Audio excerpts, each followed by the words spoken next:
Começa agora o programa 20 Minutos com Breno Altman. Estamos dando início a mais uma edição do programa 20 Minutos. Nossa entrevistada será Alessandra Orufino, graduada em Economia e Direitos Humanos pela Universidade de Colômbia e em Ciências Políticas pelo Instituto de Estudos Políticos de Paris. Diretora do programa Greg News, apresentado pelo ator e humorista Gregório Duvivier, é fundadora da Rede Nossas, dedicada a apoiar o ativismo democrático e solidário em algumas das principais cidades do país. Foi condecorada em abril deste ano com o Prêmio Skol para Empreendimentos Sociais, uma espécie de Oscar do terceiro setor. Bom dia, Alessandra. Muito obrigado por aceitar nosso convite. Uma honra ter sua presença no 20 Minutos. Bom dia, muito feliz de estar aqui, é uma honra estar aqui também. Obrigada pelo convite. Alessandra, o grande tema das últimas 48 horas é entender como Jair Bolsonaro, apesar do lastro de destruição deixado por seu governo, conseguiu chegar a mais de 43% dos votos e ficar a apenas 5 pontos de diferença de Lula, o grande favorito da sucessão presidencial. O candidato petista teve um desempenho elevado, 48,40%, sua melhor performance em primeiros turnos, mas o atual presidente revelou uma base eleitoral que a muitos surpreende. Como é que você explicaria a força do bolsonarismo? Ai, gente, é muito difícil. Eu quero só deixar claro para quem nos assiste que quando eu aceitei dar essa entrevista para o Breno, foi antes desse resultado de domingo. Eu não estava imaginando que eu ia ter que dar uma explicação nesse momento. Não tenho explicações maravilhosas, não. Acho que um pouco como todo mundo, estou um pouco atônita.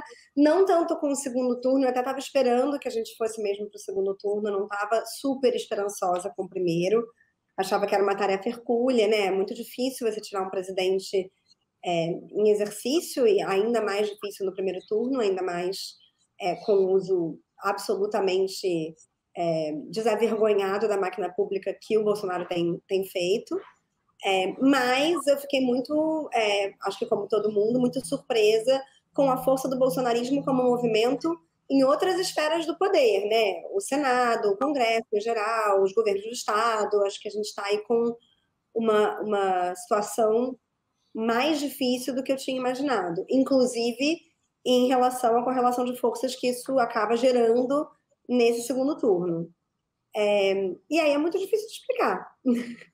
Muito difícil de explicar, para além, claro, né, desse uso da máquina pública que acho que é inédito no Brasil, dessa forma como o Bolsonaro tem feito, e da organicidade mesmo do movimento. Acho que a gente está lidando com um movimento muito bem organizado, que tem uma forma de comunicação mais subterrânea do que a gente tinha imaginado, e uma parte significativa disso não foi capturada nas pesquisas, o que também dá para a gente essa sensação de estar voando de forma um pouco cega, né? E acho que daí vem muito do desconforto que a gente sentiu desde domingo. Você acha que houve erro das pesquisas ou uma onda bolsonarista nas últimas horas das eleições? É difícil dizer, né? O fato de a gente não ter tido pesquisa de boca de urna acho muito ruim. Eu fiquei muito perdida sem esse tipo de pesquisa. Acho que a gente deveria rever essa decisão. Mas provavelmente houve erro das pesquisas em alguma medida, sim, viu, Breno? Porque é muito difícil a gente explicar só apenas uma onda bolsonarista de última hora e explicar alguns fenômenos como Cleitinho em Minas, ou o próprio derretimento do Márcio França em São Paulo. A gente tem aí alguns resultados que são, acho, bem surpreendentes e seriam difíceis de explicar apenas com 48 horas de onda bolsonarista, né, às vésperas da eleição.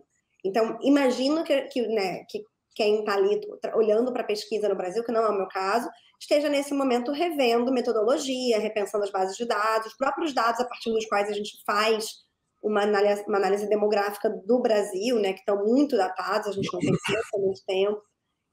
Então, eu não acho que seja um momento de falar, não, as pesquisas não servem para nada, não acho que seja isso. Elas acertaram em alguns aspectos, e são aspectos importantes. Mas acho que vale, sim, a gente repensar a maneira como a gente tem conduzido pesquisa no Brasil, porque tem algum nível, nem que seja o dinamismo do eleitorado, nem que seja essa propensão do eleitorado a criar esse tipo de onda de última hora, tem algum aspecto do eleitorado que a gente não está captando. Isso é um problema, inclusive, imediato, inclusive para a maneira como a gente vai se organizar nesse segundo turno, porque é muito difícil organizar estratégias sem poder confiar em dados de temperatura que nos permitem justamente avaliar se essas estratégias estão surtindo efeito ou não. Então, acho que a pergunta para a gente hoje é menos sobre o que fazer com as pesquisas, porque a gente não vai resolver isso nas próximas 4 semanas e a urgência que temos é tirar Bolsonaro do poder. Então, a gente não vai conseguir resolver tudo agora, mas acho que o que é, sim, urgente em relação às pesquisas não é tanto resolvê-las, mas é pensar em como é que a gente se comporta, então, na nossa formulação estratégica e tática, na ausência de pesquisas absolutamente confiáveis. E eu não tenho uma resposta ainda para isso, mas acho que é o que a gente precisa resolver nos próximos 2 dias. Assim, a gente precisa sair dessa semana com uma estratégia desenhada que prescinda, em alguma medida, de uma informação absolutamente confiável vinda das pesquisas. Isso é bem difícil. Quando você usa a expressão de que o bolsonarismo é um fenômeno mais subterrâneo do que imaginávamos, o que você está se referindo? O bolsonarismo é um movimento mais horizontal do que a esquerda? Ele tem uma capilaridade maior, você acha? Eu não sei se ele tem uma capilaridade maior no absoluto, né? Os movimentos de esquerda no Brasil têm capilaridade, têm conexão com a base, são historicamente construídos a partir dessa conexão. Acho que parte dessa capilaridade, dessa conexão, a gente perdeu, em alguma medida, nos últimos anos. Acho que aonde o bolsonarismo está nadando de braçada é na conexão entre essa capilaridade offline, digamos, e o digital. Acho que isso a gente está fazendo mal ainda. A gente está aproveitando mal as ferramentas digitais, não só no absoluto, né, como espaços de propagação de informação e organização da militância, mas também na sua potência de conexão com o offline, né? Como que você usa o digital para organizar o que acontece no mundo físico, material. Acho que aí eles fazem muito melhor do que a gente. Acho que eles têm uma base teológica, espiritual, transcendental, que hoje está muito mais eficiente em construir transcendência do que a nossa. Então, olhando especificamente para os movimentos evangélicos no Brasil, acho que a gente perdeu espaço, não necessariamente no eleitorado evangélico, porque acho que aí a gente nunca teve, mas nessa construção de transcendência, isso é um problema. E, para além disso, acho que tem um uso da máquina pública que é desavergonhado, né? Orçamento secreto, uso, né, do próprio orçamento do executivo de forma muito explícita para capturar voto, e isso dá resultado, gente. Isso dá resultado sempre, é inegável que dá. Então, não é à toa que a gente tem uma onda, sobretudo essas candidaturas um pouco surpresa de Congresso, de Senado. Acho que muitas delas, né, de Câmara, de Senado, muitas delas se explicam por essa combinação de uso do digital de forma muito eficiente, ou então uso da infraestrutura espiritual, digamos, construída pelas igrejas, ou então orçamento secreto, ou uma combinação dos 3, né? E acho que se a gente olhar para esses 3 fatores, a gente vai explicar boa parte do fenômeno. Você acha que os grupos evangélicos eles foram adquirindo um papel protagonista na estruturação do bolsonarismo?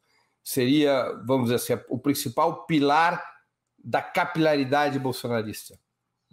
Difícil de falar se é o principal, mas certamente um dos principais, né? A gente tem aí uma presença física no território que hoje os movimentos de esquerda não têm, não com esse nível de capilaridade e com uma materialização física permanente nos territórios, nas periferias, nas grandes cidades e também nos interiores do Brasil. Então, a igreja como espaço físico ali colocado, permanente, pulverizado, ela é muito poderosa, as igrejas, né? E a gente não tem mais esses espaços de encontro de forma permanente. É claro que a gente tem alguns, os movimentos de base continuam construindo territorialidade, espaço, materialidade, mas de forma menos pulverizada, sem nenhuma dúvida, do que as igrejas. Então, essa infraestrutura cívica que as igrejas constroem e que elas mantêm no espaço, ela pode ser acionada de forma muito mais fácil do que as infraestruturas que a gente constrói apenas para a campanha. Acho que a diferença é que as igrejas estão ali. E ao estarem ali fisicamente, eu não estou nem falando do aspecto espiritual, de fato, né? E da luta espiritual que elas ensejam. Eu estou falando mesmo da igreja como espaço de encontro, quase como centro comunitário, sabe? Espaço de diálogo, espaço de construção de identidade, de construção de comunidade. Essa presença ela é permanente, ela não foi construída para a eleição. E aí, quando a eleição chega, a ativação dessa infraestrutura humana e física ela é muito facilitada pelo fato dessa infraestrutura estar vibrante. É como um músculo que é exercitado constantemente. Na hora que você precisa desse músculo para levantar um peso, ele levanta o peso.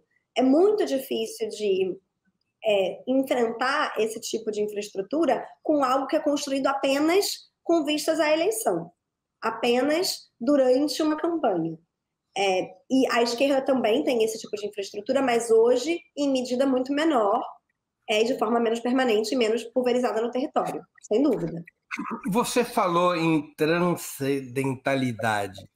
Hoje, o que a extrema-direita tem a oferecer à sociedade é ideologicamente mais nítido do que o que a esquerda tem a oferecer? No passado, a esquerda tinha uma identidade muito clara. A esquerda era o socialismo contra o capitalismo. A direita hoje é mais clara e a esquerda mais nebulosa sobre seu projeto de mundo? Isso tem efeito na mobilização da militância?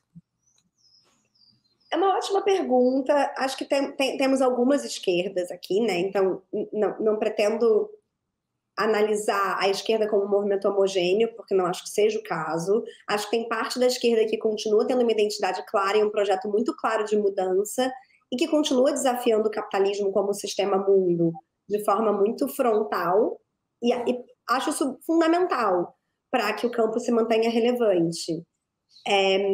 Ainda que acho que tem espaço para diferentes esquerdas mesmo, e nem todo mundo precisa ter o mesmo discurso. No entanto, acho que essa nova direita bolsonarista, que foi a grande ganhadora das eleições, né, dos governos de Estado e do Legislativo, ela sim, ela tem uma expressividade dentro do campo de direita que é diferente da esquerda mais... Que tem uma identidade mais clara dentro do campo de esquerda. Então, me explico, né? Hoje você tem, basicamente, a morte da centro-direita, que para de construir lideranças relevantes, e a emergência de uma direita mais radical e com uma identidade mais clara e mais associada ao bolsonarismo como força dominante dentro da direita. A força dominante dentro da esquerda não é uma esquerda com uma identidade que faça um contraponto perfeito a essa direita radical. Não é. É uma esquerda muito mais voltada para o centro, muito mais heterogênea e muito mais conciliatória. Isso pode ser bom em alguma medida, porque permite justamente a construção de alianças amplas, o diálogo com forças até de centro ou até de centro-direita, e acho que nessa perspectiva de construção de uma frente ampla de enfrentamento ao bolsonarismo, isso até faz sentido. No entanto, como material ideológico, como material imaginário para a construção de uma identidade política, é muito mais fraco. Porque você não tem um programa e uma visão de mundo e um olhar de futuro tão claros quanto o olhar que essa extrema-direita está propondo, que tem marcadores muito mais evidentes, inclusive daquilo que ela se propõe a combater, né? Então, tem ali uma construção de uma história de guerra final, de guerra apocalíptica, de defesa da família, dos valores tradicionais, do Estado-nação, que a gente, no campo de esquerda, não sei se a gente está conseguindo articular algo que seja um contraponto perfeito a isso. Não, a Revolução Russa de Fevereiro ela foi feita com paz, pão, terra e liberdade, e quem hoje tem essa capacidade de 4 conceitos simples é o bolsonarismo. Deus, pátria, família e liberdade. É um programa, né? É uma identidade perfeita. É uma identidade perfeita. E a esquerda não tem nada parecido com isso. Não de forma dominante dentro da esquerda. Sim, claro. Na esquerda que sim, mas a gente não está articulando uma alternativa programática dominante, forte, vibrante, que se contrapõe a isso. O que a gente está fazendo nessa eleição, e é o necessário mesmo, é tirar o Bolsonaro do poder. E, em alguma medida, isso basta, porque a gente tem um monstro, né, a cargo da nação. Basta como missão? Talvez. Basta para despertar o imaginário, criar uma onda capaz de, para além de colocar o Lula no executivo, realmente dominar o legislativo, pulverizar candidaturas locais? Não, claramente não. Então, essa construção de imaginário e de futuro e de sonho vai precisar acontecer se a gente quiser ir além da missão de tirar o Bolsonaro do poder, que já é uma missão nobilíssima e necessária e urgente, e da qual a gente não pode perder o foco, né, nesse segundo turno. Mas vai haver um dever de casa na sequência, mesmo que a gente ganhe. Alessandra, você acha que esse resultado potente do Bolsonaro no primeiro turno, apesar da desgraça que ele provocou no país, revela que a extrema-direita tem revelado maior eficácia e abrangência na disputa político-ideológica do que a esquerda? Sim, em alguma medida, sim. Mas eles têm um instrumental capaz de conquistar corações e mentes mais do que a esquerda? Eu não sei se eles têm de forma absoluta. Acho que essas coisas são dinâmicas. Mas, nesse momento, eles estão sendo capazes de pulverizar uma mensagem, sim, mais do que o nosso campo. De novo, isso não quer dizer que a gente vai perder as eleições presidenciais, claro, porque tem uma liderança extraordinária. O Lula é uma liderança extraordinária, em todos os sentidos. É uma liderança também que tem fragilidades, tem críticas legítimas a ela, e que também desperta uma rejeição gigante em uma certa parcela da população. Mas é uma liderança extraordinária. O que me preocupa é a nossa capacidade de articular uma visão de mundo para além dessa liderança extraordinária. E isso no domingo ficou nítido. Ficou nítido que a gente está com pouca capacidade de fazer isso de forma consistente. Isso não quer dizer que não houve pontos de luz, que não houve vitórias. Houve, né? A gente teve algumas boas notícias no domingo, e parte do nosso desafio vai ser fortalecer essas lideranças que foram eleitas para o Congresso durante os próximos 4 anos, para que elas não sejam engolidas e massacradas por essa máquina de moer gente que é o bolsonarismo. Então, a gente vai precisar muito se solidarizar com essas lideranças, cessar o fogo amigo, construir uma rede de proteção a essas lideranças e de propulsão do que elas representam. Mas, para além dessas lideranças específicas, a gente claramente está com dificuldade de massificar uma visão de país à esquerda que não dependa dessa liderança extraordinária do Lula. Para muitos, a contraposição entre democracia e autoritarismo seria o eixo principal que permitiria isolar Bolsonaro, derrotando nas urnas de uma forma cabal. Não esquerda versus direita, não desenvolvimentismo versus neoliberalismo, mas democracia versus autoritarismo. Essa lógica não teve a eficácia esperada? Não falou para os setores mais populares da sociedade? Eu acho que é difícil, né? Eu acho que a luta pela democracia como um valor abstrato, ela é necessária, mas ela é insuficiente. Até porque o que é democracia, né? Não é o Estado de Direito como construção teórica. A democracia, ela se dá também na prática, no acesso a recursos, no acesso à capacidade, à possibilidade de se colocar politicamente sem medo, sem ameaça, sem que isso se compita com o tempo necessário à construção da sua própria subsistência.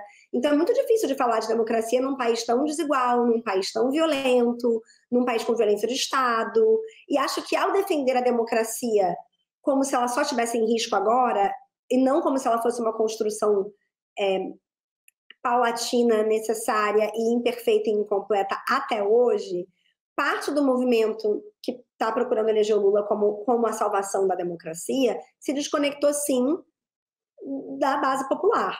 Eu não quero dizer com isso que o povo brasileiro não precisa e não acredite em democracia, mas eu quero dizer que é pouco, de novo, é necessário, mas é insuficiente como bandeira. É claro que quando a gente percebe que a democracia está de fato ameaçada, e ela está, a tendência, eu acho que sobretudo de quem não precisa de mais nada, né, de quem está com a vida ganha, digamos, é olhar para a democracia e se ater a essa luta, porque ela é mesmo uma luta fundamental. Sem democracia, a gente não vai conseguir nem travar o diálogo necessário para chegar nos outros resultados que a gente precisa obter. Agora, a democracia precisa entregar. Ela precisa entregar segurança alimentar, ela precisa entregar possibilidade de crescimento, de oportunidades, de educação, ela precisa entregar segurança, ela precisa entregar a possibilidade de criar uma família, ela precisa entregar um monte de coisas que não necessariamente ela está entregando nesse momento. E a falha do Bolsonaro não é só em ser uma ameaça à democracia, é também não estar entregando essas outras coisas, ele não está entregando. E a gente não está explorando essa falha suficientemente.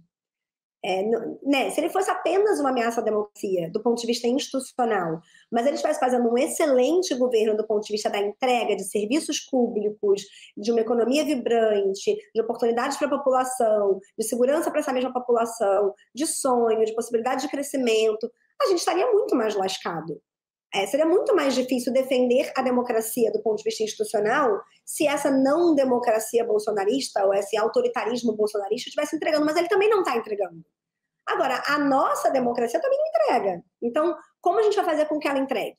Quais são as mudanças, inclusive institucionais, inclusive estruturais, que a gente propõe para que, uma vez Bolsonaro saindo do caminho, a gente consiga construir um país realmente democrático? E acho que isso vai além do Estado de Direito já, sabe?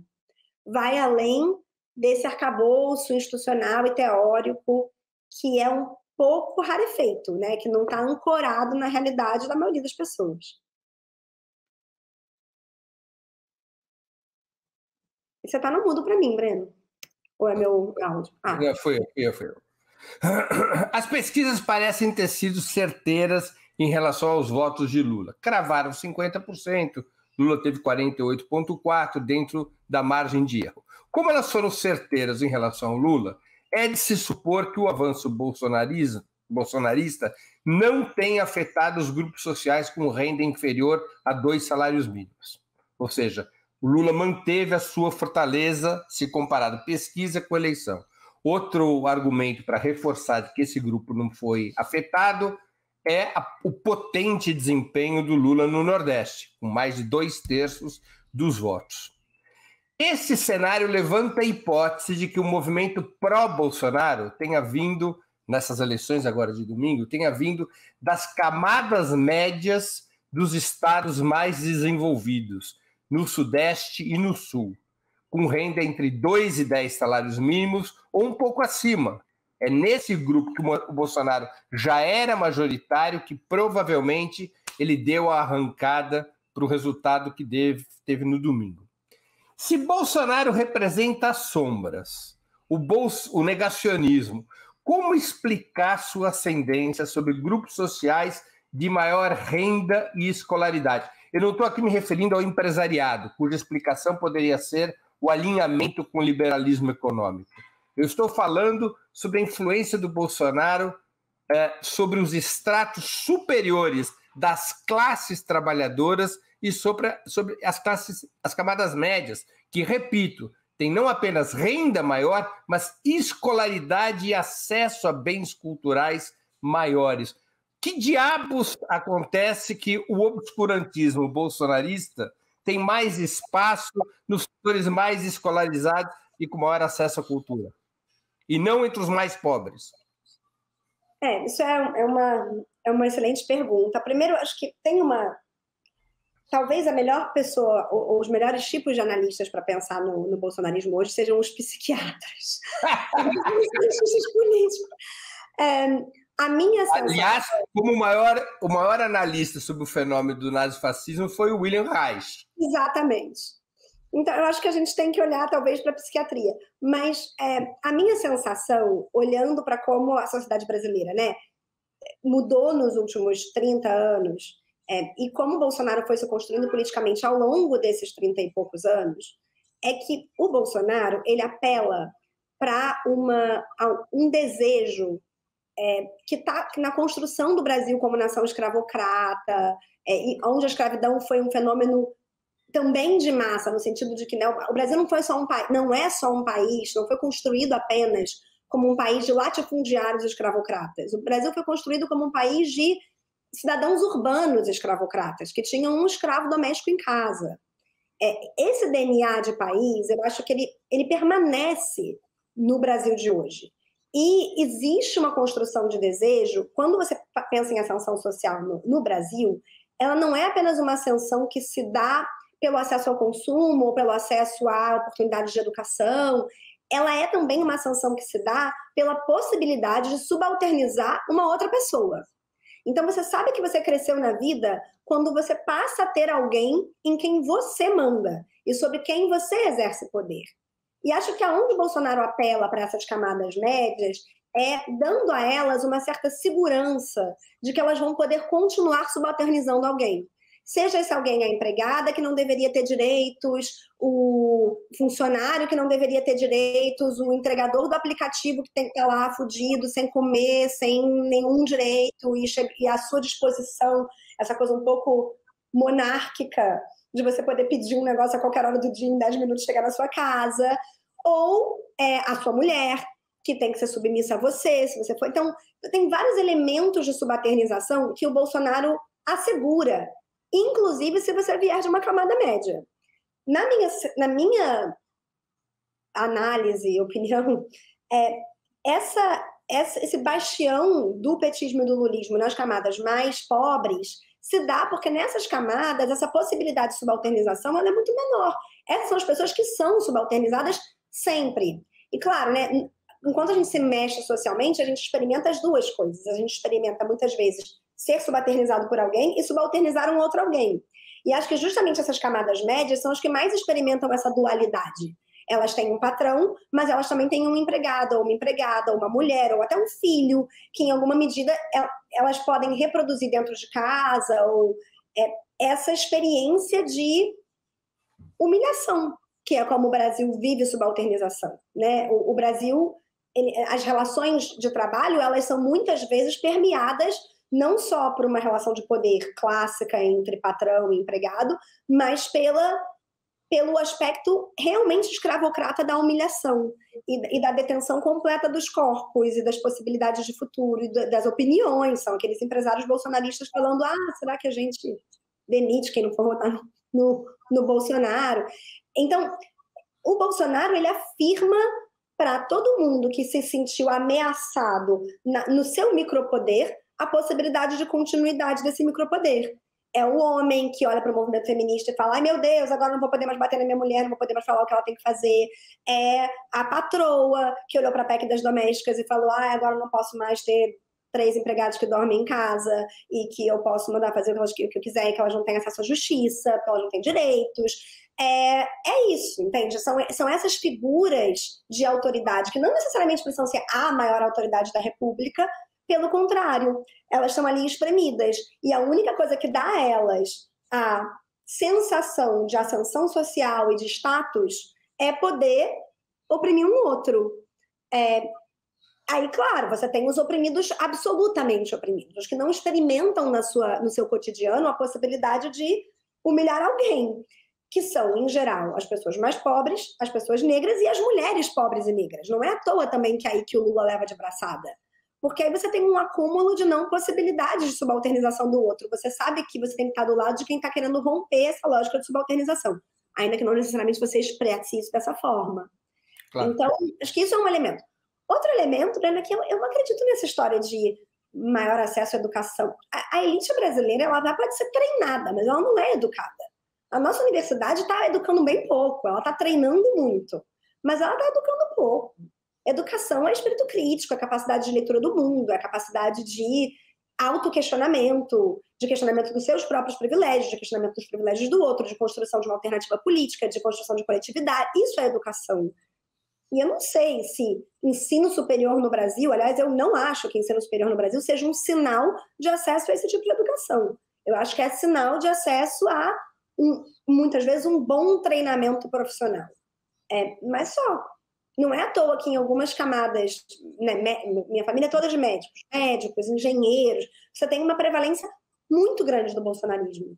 Porque são universidades competitivas que dão para as pessoas que chegam nelas a sensação de que elas são a elite da sociedade e elas são por mérito, porque elas estudaram e elas estão lá dentro. E, no entanto, a formação que elas recebem ela é puramente técnica, ela é treinamento. E são muito bem treinados, nossos médicos são excelentes. Meus pais são excelentes profissionais, mas não necessariamente tiveram acesso à educação dentro da universidade. Acho que eles seriam os primeiros a concordar com isso. Alessandra, você acha que o PT subestimou o impacto ideológico nas camadas médias da lei sobre o trabalho doméstico? Mas sem nenhuma dúvida. Sem nenhuma dúvida. Eu acho que a PEC das domésticas ela é o início de uma revolta das camadas médias contra o petismo. Se a gente for traçar, para mim, é assim, ponto 1 dessa história. Ao fazer isso, a gente fez a alforria final no Brasil, né? E desde a primeira alforria, que esse é o ponto que revolta a classe média brasileira e a elite brasileira. É você perder a possibilidade de escravizar alguém. No final das contas, gente, eu acho que a gente não está falando só disso. Claro. Alessandra, como você é carioca da gema, e eu ouvi dizer que você tem até samba no pé, o que diabos aconteceu no Rio de Janeiro? Como o Estado transitou em 30 anos de Leonel Brizola, talvez o mais inovador dos políticos brasileiros do pós-guerra, a reeleição em primeiro turno de Cláudio Castro com uma margem espetacular. Conte-os, pode me contar isso sem precisar mostrar que você sabe sambar. Eu acredito nas suas palavras. Eu sambo mal, mas eu tento. Não, olha... O Rio me entristece assim, num nível diferente do Brasil, ainda que eu me preocupe muito com o Brasil e agora temos que focar no Brasil, tem algo de afetivo em ver o Rio desse jeito que me deprime muito. Agora, o Rio, ele tem 3 máquinas, né? E o Cláudio Castro estava ele estava com as 3 na mão dele. Tem a máquina do governo, em todos os estados brasileiros é importante, mas no Rio talvez ela seja ainda mais importante, né? O governo estadual do Rio, ele tem essa particularidade de ser um governo que tem uma infraestrutura pública herdada da época em que o Rio era capital ainda e com várias particularidades, inclusive, né, na rede de saúde, na rede de educação. É muita máquina pública no Rio. A gente tem a máquina da milícia, que impede que certos candidatos e certas candidaturas se façam em territórios enormes da cidade, inclusive hoje na maior parte do território da zona metropolitana do Rio e do estado, em um pouco menos medida, mas também. E a gente tem o tráfico e o crime organizado. E a minha sensação, e aqui fazendo o meu aceno pro jurídico do Cláudio Castro, eu não tenho provas da terceira parte. Mas a minha frase, você não tem provas, mas tem convicções? É convicção de que o Cláudio Castro tem as 3 na mão. Ele tem a milícia, ele tem o tráfico, o crime. Como combater essa máquina? Muito difícil. Então, a minha avaliação é que... E tem as igrejas também, né? Que se a gente quiser colocar uma quarta máquina no Rio hoje em operação, é a máquina das igrejas. O Cláudio Castro acessa todas. Muito difícil combater alguém que tem esse nível de penetração e de capacidade de incidência e de grana. Ele privatizou a SEDAI agora, estava cheio de dinheiro, liberou esse caixa, ganhou a eleição. Mas é claro que eu fico decepcionada da gente não ter pelo menos levado para o segundo turno. Acho uma enorme pena e tenho muito medo do que vai acontecer no Rio daqui para frente, porque a minha sensação é que o peso dessas 4 máquinas só se enraiza mais. E a gente não tem ninguém hoje na classe política fluminense em posição de poder que vá querer enfrentar nenhuma delas. Não bastasse isso, o Rio de Janeiro está exportando o Tarcísio para São Paulo, que se ganhar a eleição vai começar a reproduzir o mesmo sistema. Deixa eu fazer uma questão sobre o Rio ainda. No passado, muito antes de você nascer, o Rio de Janeiro, durante a ditadura, foi consolidado o governo do Chagas Freitas, que é muito parecido com o que é hoje esse governo Cláudio Castro. Ele também controlava todas as máquinas. E ele teve, nas eleições de 82, as primeiras eleições depois de 1966, que o Negrão Lima foi eleito, depois veio o Chagas, nomeado pela ditadura. Em 82, o chaguismo, que era assim que se chamava, ele tinha um candidato que parecia invencível, que era o Mírio Teixeira. Naquela época, um homem do chaguismo. À direita tinha um outro candidato que parecia fortíssimo, que era a Sandra Cavalcante. O Brizola vinha do exílio, E ele faz uma aposta que todo mundo achava suicida. Ele faz uma campanha de esquerda, mirando para o povo trabalhador, e um programa de diálogo fundamentalmente com o povo trabalhador, não com as camadas médias do Rio. E ele rompe o cerco do chaguismo, derrota também a candidata da ditadura, que era Sandra Cavalcante, e é eleito governador de uma maneira espetacular e surpreendente. Eu conto essa historinha para fazer a seguinte pergunta: a esquerda do Rio de Janeiro não virou muito classe média para poder disputar os pobres do Rio de Janeiro, as classes trabalhadoras? Eu olho para a esquerda do Rio de Janeiro, com raras exceções, a minha impressão é que ela está autoconstrangida do túnel para lá, ou no máximo do Maracanã ao Leblon. Acho que você tem razão em certa medida, mas acho que a história da esquerda no Rio recente ela é mais complexa do que isso, né? Você tem um partido no Brasil que construiu um diálogo com as classes trabalhadoras ao longo de muitas décadas, que é o Partido dos Trabalhadores, e no Rio, o Partido dos Trabalhadores, com exceção dessa última eleição em que Lula de fato apoiou Marcelo Freixo, mas nas eleições que precederam essa, durante muitos ciclos, o Partido dos Trabalhadores abandonou o Rio e abandonou a possibilidade de construção de candidaturas interessantes à esquerda dentro do Rio e fez acordos com o que havia de mais difícil e anti-trabalhador na política carioca. Quando a gente estava se preparando para receber as Olimpíadas, a gente fez o maior processo de remoção de pessoas em favelas e periferias da história do Rio, mais do que o Pereira Passos. E o PT era governo. Estava alinhado com esse projeto de região metropolitana, de cidade e de estado. Então, existe um certo abandono da única, talvez, construção coletiva no campo da esquerda capaz de fato, dialogar, travar esse diálogo com os trabalhadores de maneira consistente, que é o PT, do Rio, como um espaço que deixou de ser disputado. Na hora que o PT retoma esse diálogo nessa eleição, e que bom que retomou, e muito mérito também do Marcelo ter conseguido construir essa possibilidade, eu acho que em alguma medida já é um pouco tarde, a gente já perdeu parte da classe trabalhadora do Rio, talvez por um ciclo longo, porque ela foi abandonada de fato por essa construção. E aí você tem também, sem nenhuma dúvida, o fato de você ter nesse vácuo que foi deixado pela essa construção de diálogo com as classes trabalhadoras do estado do Rio, uma intelectualidade carioca, e aí da cidade do Rio mesmo, da zona sul da cidade do Rio, que eu conheço muito bem, porque é daqui que eu falo também, que em algum lugar ocupou um espaço de construção não de infraestrutura partidária, não de infraestrutura de poder, não de criação de movimento, mas de construção de imaginário, de possibilidade para a cidade, de visão. E aí, evidentemente, essa visão ela é o reflexo daquilo que essa intelectualidade conhece, que é uma parte muito pequena, muito limitada do Rio de Janeiro.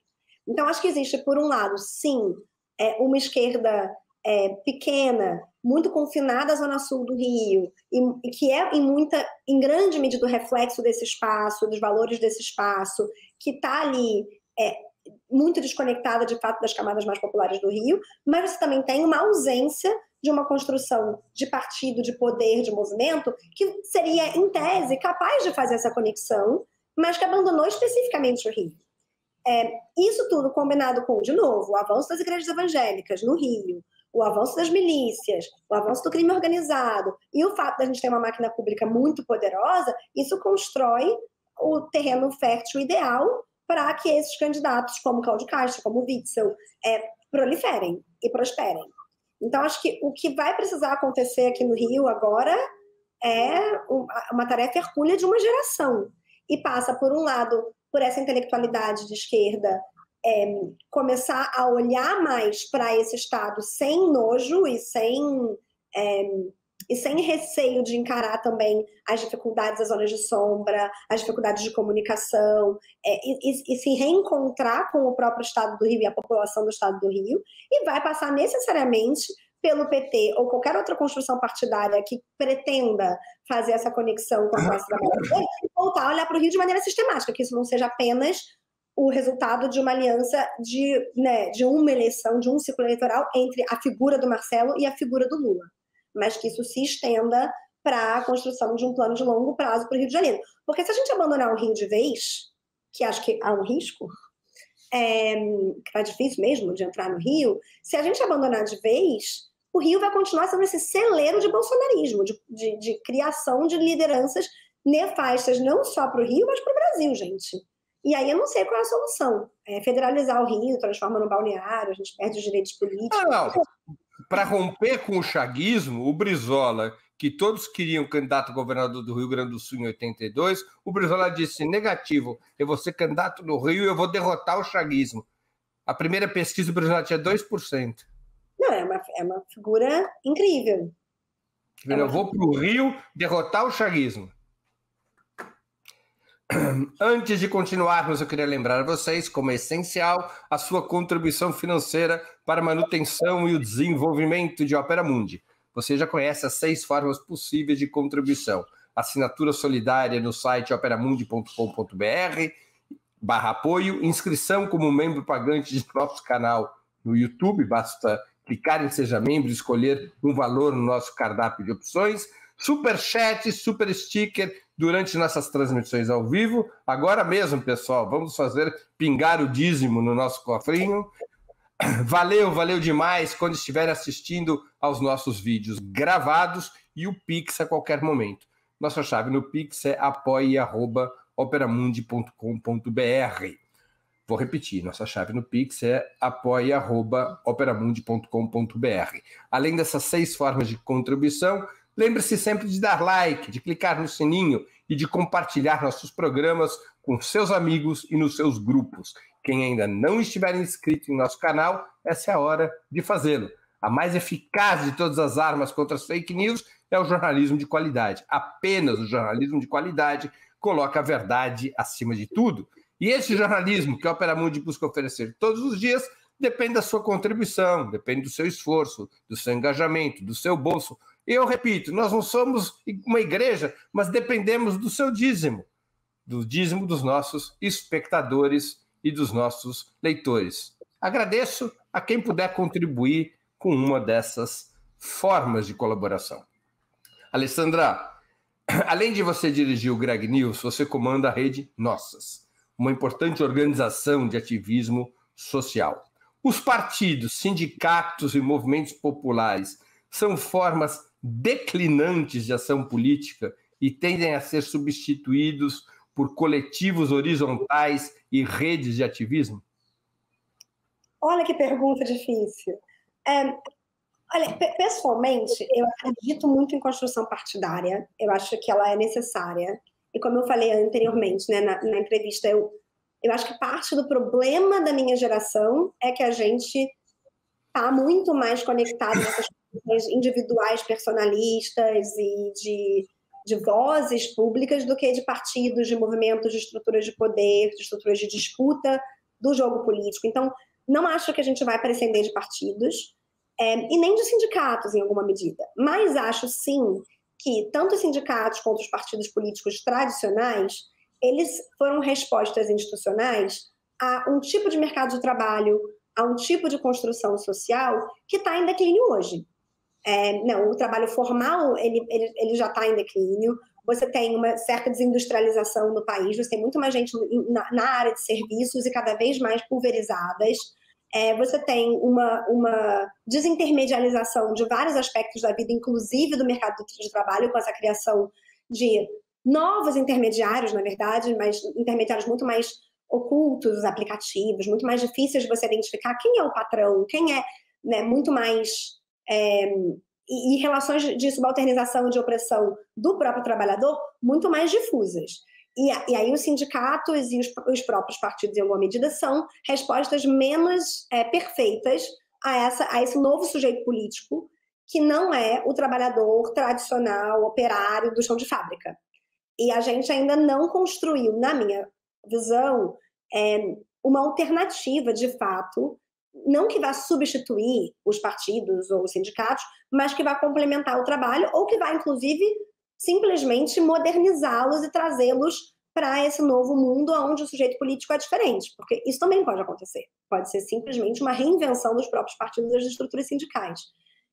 E acho que esse talvez seria até o melhor dos mundos, porque a gente aproveitaria muito do acúmulo que a gente já tem de construção de institucionalidade e adaptaria a um novo universo e a um novo sujeito político. Isso, para mim, é muito central, porque a direita bolsonarista ela construiu construções políticas mais adequadas a esse novo sujeito político. Inclusive, acho que parte do sucesso das igrejas evangélicas no Brasil se dá pelo fato de elas serem uma resposta teológica mais adequada também a esse novo sujeito político, que acredita no indivíduo, na meritocracia, em cada um como patrão de si mesmo, como empresário de si mesmo. Tudo isso pode ser ilusório, e em certa medida não existe muito isso de empresário de si mesmo. A gente ainda vive uma massa, né, precarizada, oprimida, explorada, mas como construção psicológica de identidade, a identidade prevalente é essa. E acho que a gente não está ainda dando respostas perfeitas no campo mais à esquerda para essa nova construção de identidade. Uma das principais críticas ao ciclo petista foi a de institucionalização excessiva, desmobilizando os setores sociais que poderiam defender nas ruas reformas mais audaciosas. Essa mobilização, que alguns chamam de governabilidade social, para diferenciá-la da governabilidade parlamentar, é uma tarefa do próprio governo, como ocorre, por exemplo, na tradição chavista na Venezuela, ou se trataria de um assunto a ser resolvido por partidos, sindicatos, movimentos e outras esferas da sociedade civil? Cabe ao presidente da República ser o chefe da banda de música? Eu acho que não cabe exclusivamente ao presidente da República, né? Acho que tem um espaço, sim, para o presidente da República conclamar a sua base popular. O Bolsonaro faz isso muito bem, inclusive, né? É parte da técnica de governabilidade dele. O que nem Lula nem Dilma fizeram. Não fizeram, não da mesma forma, e não de forma tão insistente, sistemática e eficiente. Então, acho que tem um espaço para um presidente democraticamente eleito com base popular conclamar essa base popular, ativá-la, construir com ela. Mas também existe um espaço que também foi abandonado pelo nosso campo em alguma medida, para a sociedade civil se organizar, inclusive para pedir, exigir, pressionar a classe política por aquilo que a classe política não necessariamente está disposta a conceder naquele momento. Então, existe um espaço para a gente empurrar quem quer que seja que a gente eleja. E acho que aí existe uma certa confusão entre apoio, de papéis mesmo. Não é papel da sociedade civil, do ativismo, apenas dizer amém, mesmo quando existe um aliado no poder. Aliás, talvez, sobretudo, quando existe um aliado no poder.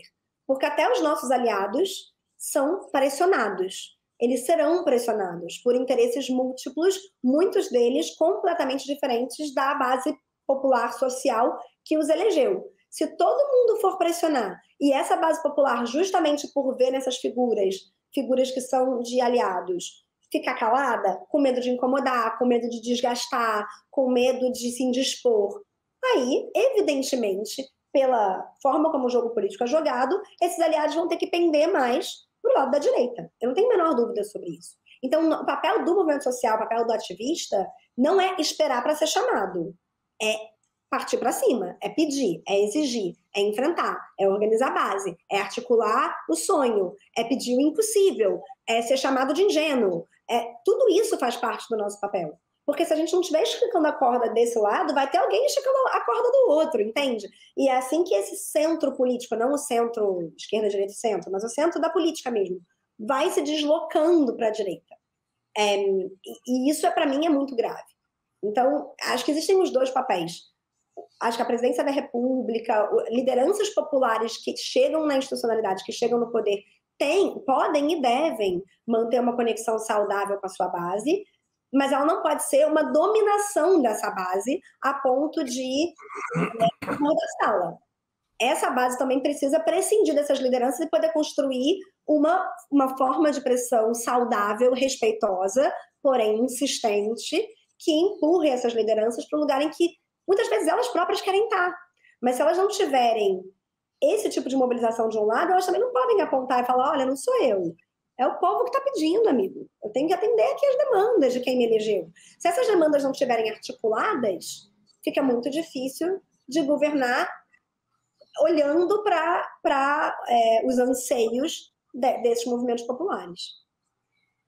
O que você espera dessa campanha de segundo turno? Alguma sugestão do que deveria ser feito ou corrigido para facilitar a vitória de Lula e o fim do governo Bolsonaro? Espero que a gente ganhe, obviamente. Mas o que a gente tem que fazer para ganhar?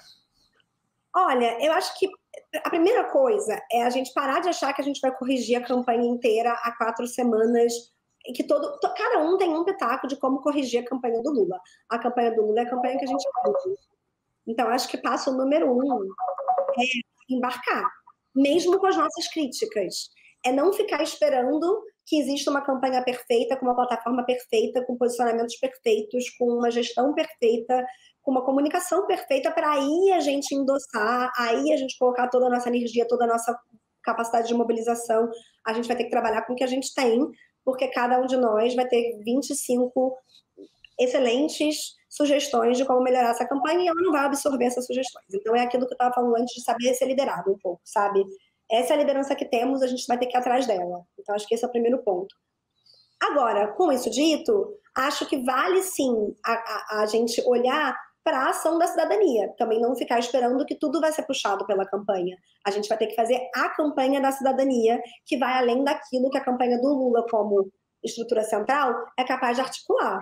E aí é olhar para os nossos espaços afetivos de construção de comunidade, a nossa família, os nossos vizinhos, o nosso local de trabalho, a pelada do domingo, para mim, a minha aula de dança, qualquer coisa, entendeu? Qualquer lugar onde você tenha construído rede afetivo o suficiente para você poder ter uma conversa sobre essa eleição que não parta de um lugar apenas de enfrentamento, mas sim de um mínimo respeito mútuo.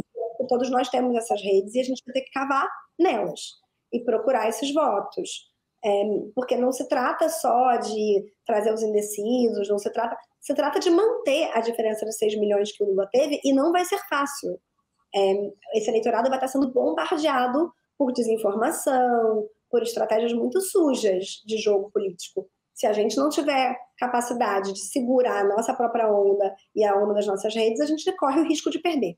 Então, acho que agora é a hora de aprender a ser liderado e simplesmente seguir, mas para além de seguir, construir o nosso, não necessariamente ficar nessa dinâmica de eu critico esperando que a campanha vá agora a 3 semanas e meia da decisão, ouvir as críticas, incorporar.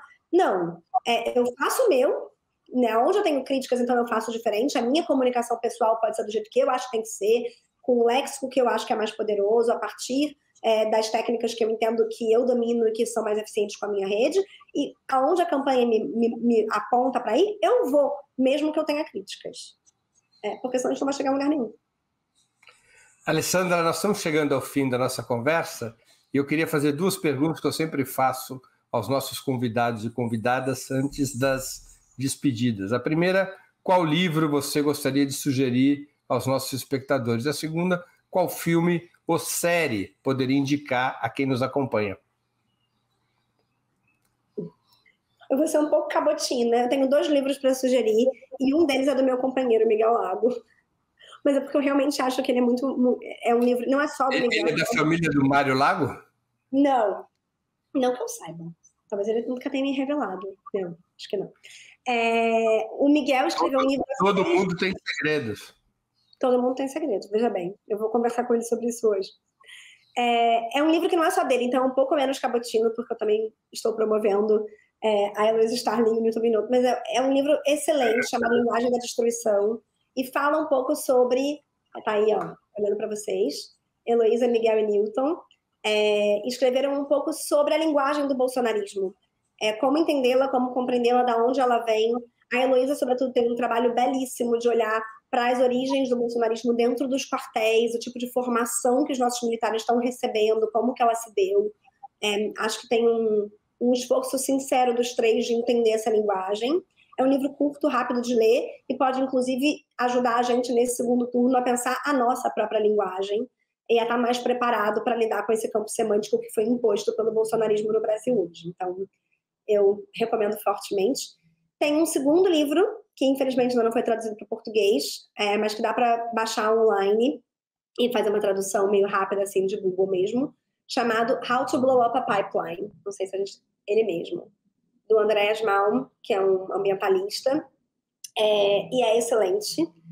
É um livro sobre ambientalismo e sobre as técnicas que o movimento climático tem empregado, e o argumento do Andreas é que talvez esteja na hora da gente ir além das manifestações muito pacíficas e muito estéticas e começar para as pessoas acompanharem. How to Blow Up a Pipeline é como explodir um gasoduto.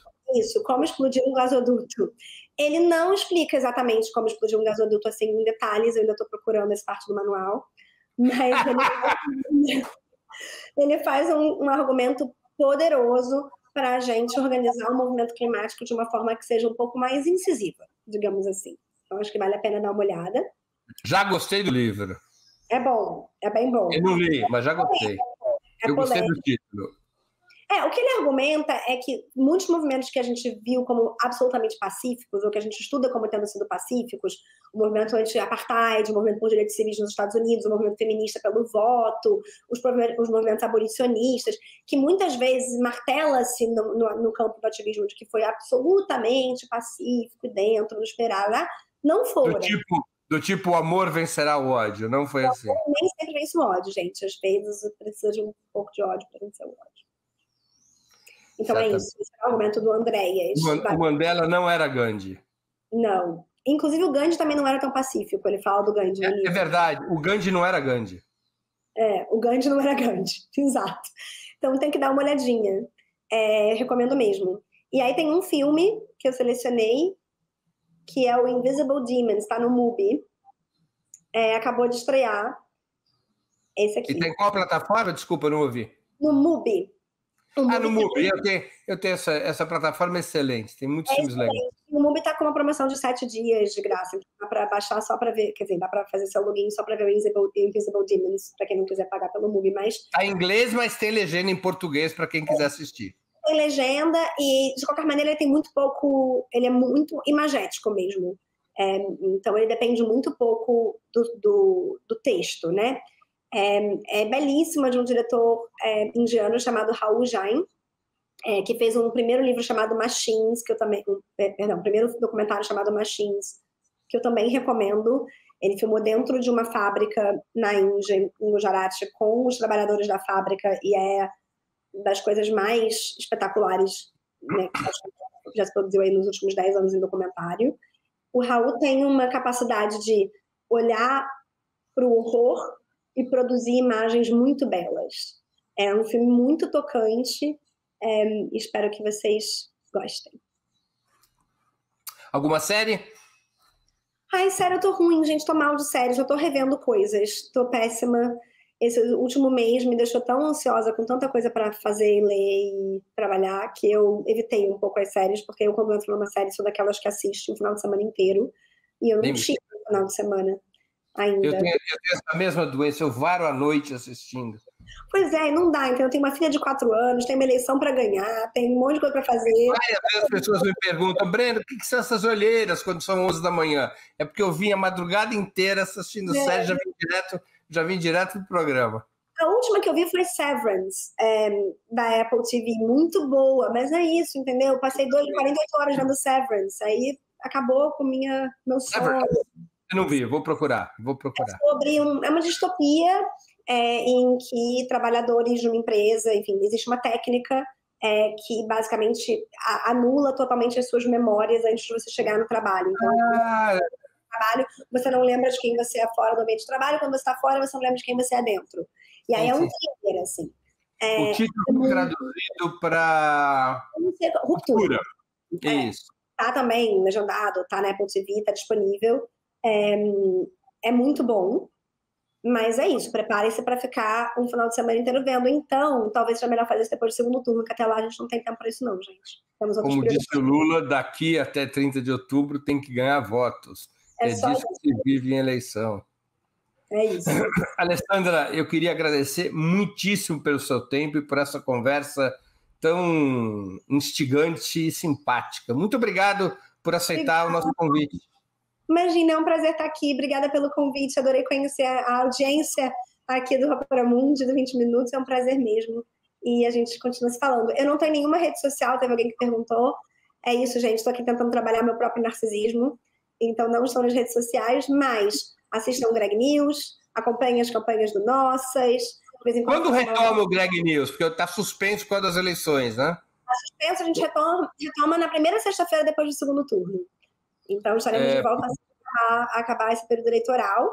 É para mais 4 episódios na temporada desse ano. Dia 4 de novembro, então, né? Acho que é 4 de novembro, exatamente. 4 de novembro. É 4 ou 10, agora eu tenho que verificar. Mas 4.